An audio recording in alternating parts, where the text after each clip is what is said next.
Ako at ang sosyedad at literatura.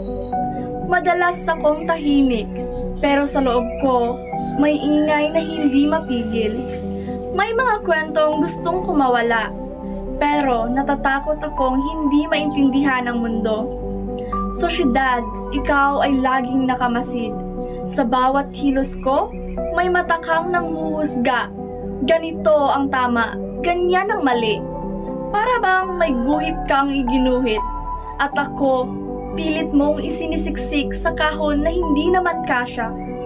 Minsan napapagod ako, minsan gusto ko na lang itanong, bakit ba lagi kong kailangang sukatin sa pamantayan mo?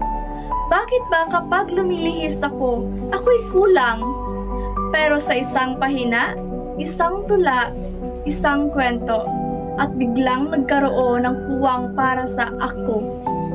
Dito ko nasabi ang hindi ko masabi. Dito ko nailabas ang hinanakit na itinatago. Dito ko nakita may halaga rin pala ang boses ko. Para kaming tatlong karakter sa iisang nobela. Ako ang bida na laging naghahanap ng sarili. Sosyedad, ang kontrabidang paulit-ulit na humahadlang. At ang literatura, ang matalik na kaibigang hinding-hindi ako iniwan. Kahit sa panahong ako'y wasak at durog. Kaya kung tanungin mo kung sino ako, ako'y hindi perpekto. Hindi rin laging tama, pero ako'y buhay. At patuloy na lumalaban.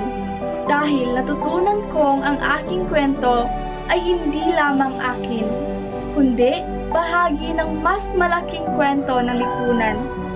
At sa tulong ng literatura, ako'y may lakas na isulat muli ang sarili kong wakas.